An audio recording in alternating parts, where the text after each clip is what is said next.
We are going to move a little bit because I want to do work and heart opening exercise. So it's going to be a little bit different, but I feel like shaking things up a little bit. I'm literally jumping up and down before this, so it's perfect.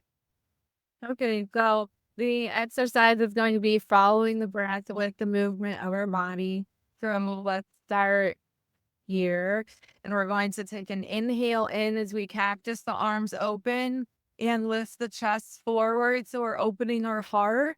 And on the exhale, we're going to bring our arms back around and wrap them around our beautiful bodies and spending some time here with ourselves. And then inhale again. We're going to open the arms, cactus the arms, lift the heart and the chest to the sky. And exhale, wrap your arms back around you. Opening our hearts to the conversation. And we'll do one more. Open the arms, cactus the arms. Inhale as you lift the chest up toward the sky. And last time, wrap your arms around you. I'm going to just dive right into it, right? So, to be completely authentic and vulnerable in this space, I must say, so today we're talking about the truth of fear, right? Or the truth about fear. And it's quite difficult, honestly, for me to be present and to not think about what people are thinking about me when I have my eyes closed and I'm breathing, right? And these are things that I do all the time. But like to be on camera, there's a fear of judgment there. Do you experience that also? No, I think actually,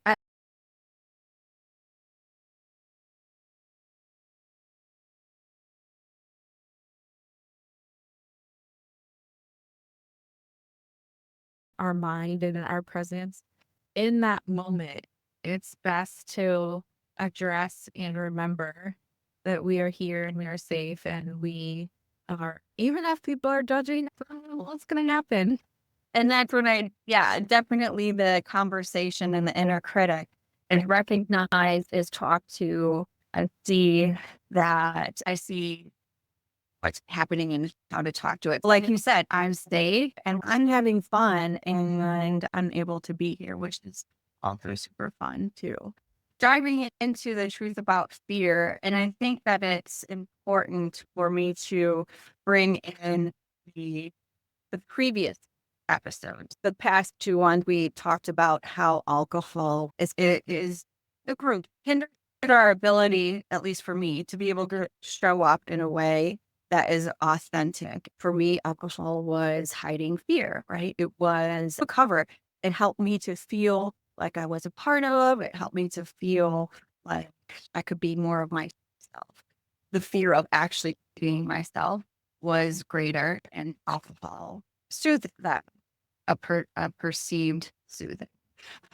Then last week we talked about silence and the power of silence and how healing happens in silence. And I feel that when we are still, there is a lot of fear, right? The inner critic is all about fear. I feel most things that we do is all fueled by fear. And when we are coming onto this path of awakening or really aligning with our hearts and wanting to live from a place of love versus fear or overt fear, learning how to distinguish the ways in which fear talks to us is of high importance and is really a monumental piece. Everything, all choices are either based from fear or based in love.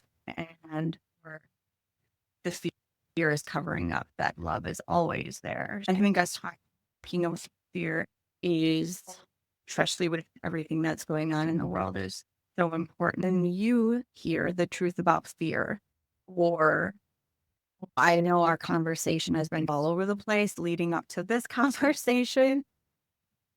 What has been something that has been sticking out for you recently, just as we've opened up this space? How do we address the topic of fear? Yeah, that's a good place to start. So I'm going to go way back to about 5 years ago for myself. And the truth is, for me, I didn't realize what I didn't know at the time that I was living in fear. I thought that was life. I thought, and deep down, I knew, I had a knowing, there has to be something beyond this to experience because this does not feel good. And I was deeply afraid and even paranoid of a lot of things, and even myself, of course. But if somebody would have told me 5 years ago that I was stuck in fear and living in fear, I would not have been able to see that clearly because fear, it has a very cloudy veil that that comes over us and covers us, and that it's hard to see through or see past it. We really have to go into it like layer by layer. And every single Wow. layer I dissolved of fear throughout my journey of years and lifetimes and versions of myself here. Every single layer has been so incredibly magical. I don't know about you, but I still get excited every single time I release a layer of fear or ego or something that's blocking me from my true self. Every single time it's exciting and rewarding. Wow. I didn't know this life existed like this. This is way cooler than how I used to live.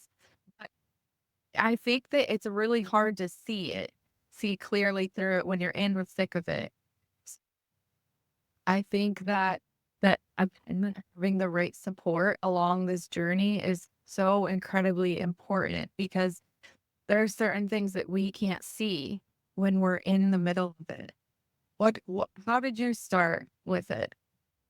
Yeah. And so this topic has really had me dissecting. Wait, how did I start addressing my fears? Because it was like I was just, even when I thought I was acting from a place of love, when I felt I was acting in accordance with alignment in my heart, there was still underlying fears that was pushing me.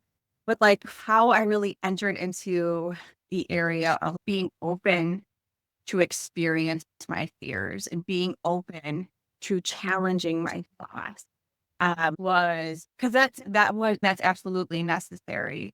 That's part that's it. Challenging our fears, recognizing that our fears are messengers. They're not. It's not bad. And it's not bad that we're fear.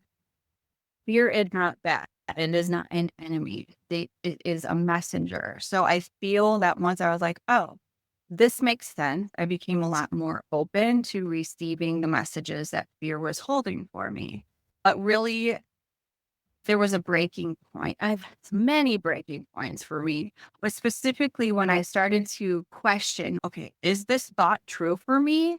Is this really what I'm feeling, or am I protecting something? Am I projecting a fear outward and attempting to control an outcome? What brought me to the places of asking these questions was a complete, honestly, for me, it was a complete annihilation of everything that I once known, meaning my attempt at controlling everything, right? Controlling through schedules, rigid behaviors, attempting to control and be hyper independent. There were areas of my life where support, it was very hard for me to ask for support. And all of those factors broke me down into being like, I'm exhausted. I can't function. I can't sleep. I have high anxiety. And it's the same thing over and over again. So what's going to change?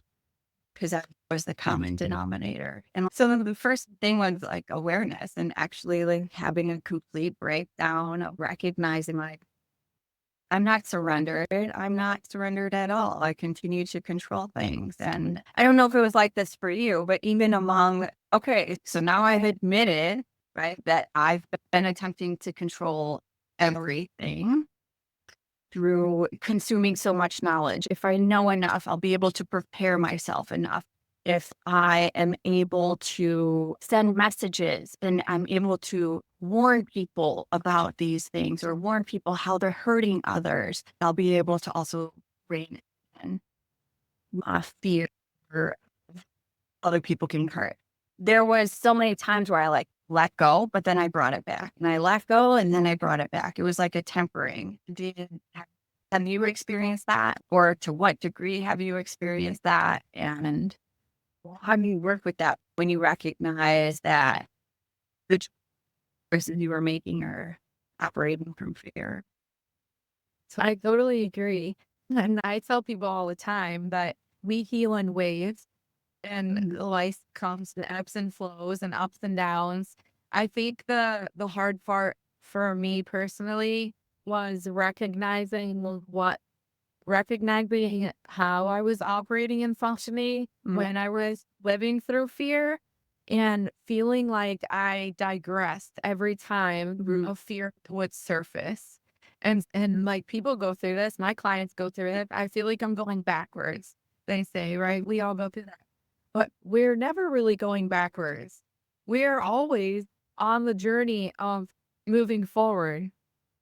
So I think that it's hard to remain inconsistent, not even positive, consistent thought and emotion when the layers of fear are surfacing and we think that we're going backward because we feed into that, right? We feed into our thoughts and our emotions. And so if we're like, I'm going backwards, and that's what we're going to start believing. And so we need somehow to interject that and come back to the present moment, reflect on everything that we've been through and that we are moving progressionally forward, but we just can't see it. And sometimes progress is like that. You can't see the results when you're going through it and when you're deep in it. There's a huge component of trust that is necessary. And having strong support and guidance along this journey is so helpful because then we have people that kind of can help us recenter. But I'm really passionate about that. We're never really off course. We're never really we're never really off track. We're never really going backwards. This is always we're always moving forward, but sometimes we need to refocus and come back to that. And it happens. It happened to me many times. And every single time we are ready to step into a new version of ourselves, fear is going to come up every time. But it's actually a beautiful opportunity for us to dissolve the fear. And for every single time we humans want to start a journey with even like diet, and anytime people want to start self improvement of any kind, there's always the ego is going to come in and make you think that's not attainable. You don't really want to do that, do you? But let's stay comfortable, and fears can arise that can stop us or hold us back. And just recognizing that's just what it is. And it's not something that is necessarily dangerous. It's something that is just something that needs to be paid attention to and present with. Yeah, I love that. There's a few things that you brought up that I was like, oh, yes, for sure. As at the end, as you were speaking, I was brought to, okay, so fear, it's, it's a human thing. We are built to feel fear. It is a natural response to when we're about to get killed, right?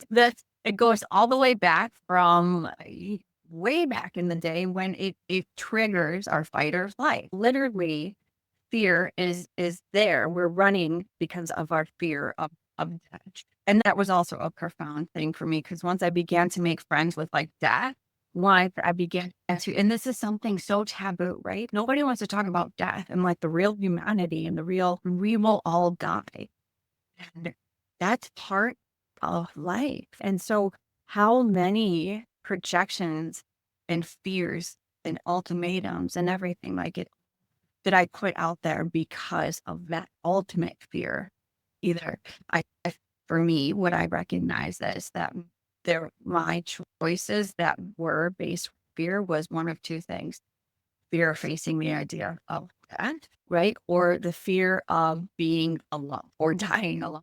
Oh my goodness, that would be the biggest one. But that, and and I know this, I had to make friends with death. So one of the ways that, and I know because of the constant up and down and in and out and all around things, it was still pretty dense in those cycles, and it was still pretty up and down and difficult for me to understand the core of things until I was like, faced my real fear with death or seeing people die or being alone and those things because of the fear of the unknown as well. Part one of the biggest processes for me it was making friends with the idea I will die. This might seem morbid. However, there's something here. Once I was able to be like, okay, I'm going to face that I will die. My friends eventually will. My family will. That fear lessened immensely. And I was actually able to begin to see the real transmutation happen when I would begin questioning my thoughts. Okay, I've met death. Now, how do I meet living with fear? How do I meet working with fear instead of resisting it? Because at times with fear, every blah, yes. All resistance that I had was to not be uncomfortable. So it was facing the emotions that came with the fear and facing the discomfort in my body and slowing down to be able to recognize where fear is showing up in my body. And recognizing that the fear of falling behind and the fear of not seeming like I have my shit together, or the fear of feeling like, oh, I'm going to be judged, or people won't like me, or and I'm going to be alone. And as I was able to work with those things, it became a lot less. Now, coming up in the spiritual community, right? We talk so much about intuition and trusting our intuition and fear and how do you decipher, okay, between this is my body telling me this is truly like intuition versus this is fear, this is ego based thinking, and deciphering between is this intuition or is this fear? Juicy question here. I love that.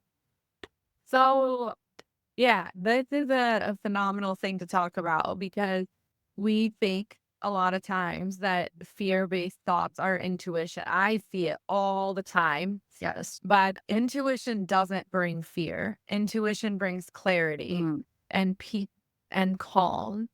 So anytime anyone has the urge to say, my intuition is warning me about this, it's probably not intuition. It's probably not. And it's not a black and white thing. And it's not very clear usually, but you can feel when you're connected to yourself, mind, body, and soul, you can feel if it is intuition or fear. And it's a process and it's a journey and it takes time to get there. Even my intuition actually just developed last year, and this was like a profound new version of myself. And it was last fall specifically. I took a huge leap of faith on something, actually moving out across the country. And we didn't know, my wife and I, we didn't know any of the details or any of the next steps, or if we had no clarity on it at all. I just knew with everything deep inside of me that we were moving in the same week, but I had no fact actually to go off of to know this. It was just a deep inner knowing, and it didn't bring fear at all. There was a moment of, what if I'm wrong? What if I take this huge leap of faith and what if I'm wrong? But it's not the same thing as fear, right? Like fear brings up a dangerous and threatening feeling. So it was just a question of what if I'm wrong? And I think that there are always going to be those little tiny layers of self-doubt, but there is a component of, like, when my intuition fully developed, there I couldn't deny it anymore. It was like my mind, body, and soul were like, this is the direction you're going and you need to step into it. And it wasn't something that I could choose not to do. I really couldn't. Like, I couldn't help it. I had to go in this direction because my intuition was like, this is the way. And it turned out to be one of the most rewarding times I've ever listened to myself. And from that risk of taking a leap of faith and listening to myself, that is when my intuition develops. And so a lot of times I think it's very easy to get confused with what intuition is versus fear, but intuition doesn't bring fear. I think that's a good way of deciphering it. Yeah.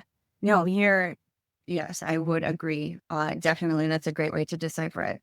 Yeah, again, which we've talked about a lot of the channelers or a lot of the messages that it brings forth of like warnings or whatever it is, bringing to your forward in a way counterproductive. It is another layer to process. So something that I was taught that was really helpful for me. So is it lighter technique. So what I would do is I would literally close my eyes and take in a deep breath and center myself. And then I would visualize each response. And then with each response, I would notice in my body, okay, does this feel constriction? Like, does this feel tight, tense, or constrictive? Or does this feel expansive, lighter, and free? And you can feel it like when you think of responses like, oh my God, fear. It's an immediate body tensing up versus uh, the, the lighter easing into the space. And then I feel that probably the more I debunked a lot of the fears that I did have, the more I was able to lean into that. Because a lot of times my body fooled myself and told me the things that were safe were actually full of fear, right? It was actually shutting me down from living a life, living a life, period. Fear prevented me from living life.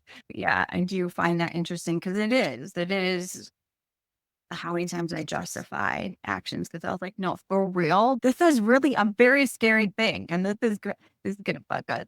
Like, but really what was out of fear speaking. And I think you had touched on the idea of like trust and like leaning into a knowing. And I have been asking friends recently as well, how did they move into allowing dissolving fears. And it really had to do with surrendering and trusting a higher energy, whatever you want to call it, a higher power of sorts. Because it can feel a little overwhelming at times. And I think too, like you were talking about support earlier, and I think when we need people, guides or whatever type of people, friends who are going to be there to be like, hey, your fears, I understand your fear. And also, let's see if this is true. Is this an old version of you making this choice, or is this rooted in something else? Is this rooted in living, or is this rooted in protecting yourself from dying? And having someone to reflect back to me will validate me and be comforting and nurturing while also asking those questions. Are you sure that's a truth? Is that really, or is that a fear that's being thought? Yeah, just to touch on that also, I think a good, clear way to be able to decipher too is that fear is very restrictive and makes us feel like our world is small, and love is expansive and makes us feel like we can move forward. And I think of that's an easy way also to observe and reflect on it. Like, how am I feeling right now? Am I feeling tense and restricted? Or am I feeling expansive and being able to move forward? I think that's a good one too. Yeah, definitely. To close this off, are you open to me pulling a card for our Yes. closing? All right, wonderful. I am excited to see what shows. Let's see. All right. I see that we do have we have 7 comments, and I think for now, while we're managing some of the technicalities of this, we're going to manage comments afterwards because we're learning. We're learning how to do this. So we will get back to the comments after this live, and we super appreciate everyone being here again every Tuesday at 9 a.m. Central, or at your cat's time, 10 a.m. Eastern. Let's see what we have here. Of God, which, oh, this is interesting. I'm curious to see what this reads for us. You are a part of something profound, a divine calling and privilege. It is the role of the inspirationist or inspirator upon this earth. The women and men who have hearts capable of bliss. Bliss is what we feel when we let God in. Our heart opens and we cannot speak for the sensation of it. It cannot be described. Great hearts can tolerate mystery. They can bear the enormity of divine bliss beyond analysis and description and simply be. You don't have to do anything with it. To be the inspiration is to have a heart open to the divine. It is a life calling. Your heart is an inspirational force to be loved, recognized, and protected for the precious catalyst of divine awakening that it is. Be led by your heart. God is in it, speaking through it, calling you forth to love. And the love that flows through your heart filters out through your toes, dripping on those beneath you as stars falling from heaven. This oracle holds a message for you direct from the divine. You have a sacred purpose to fulfill on this earth, and it is all sorted out. The situation, the issue, this awakening that you seek and are living even now is held lovingly in the hand of the divine creator. The creator says to you, leave it with me. It's all unfolding in perfection. I am alive in your heart. I am your heart.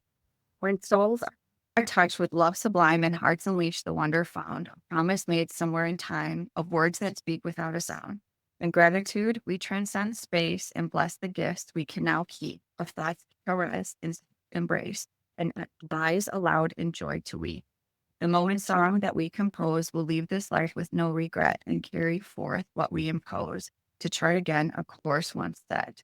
For what we have is ours to own, each breath a step we measure sweet. Together now we wait alone and walk in peace, our hearts complete. What were we talking about just like seconds before we got on this live? That like we are trusting what's unfolding even if we can't see it right now. And that was wow. I know, chills. Rich. That was cool. Yeah, and that was cool. And that leads so much into the idea of trusting, right? Surrendering, going with the flow, opening our hearts, opening up to the process, and knowing that there is a divine creation or some type of higher creator that is guiding us. Our heart, love is moving us. So yeah, that was so perfect. Yeah. Yeah. Very cool. Wonderful. I look forward to having another conversation next week. Yes, me too. Thank you so much. And I'm gonna go call our owner back. Yes, Okay. that's interesting. I'm so excited for you guys. All right, we'll chat later. Bye. Bye.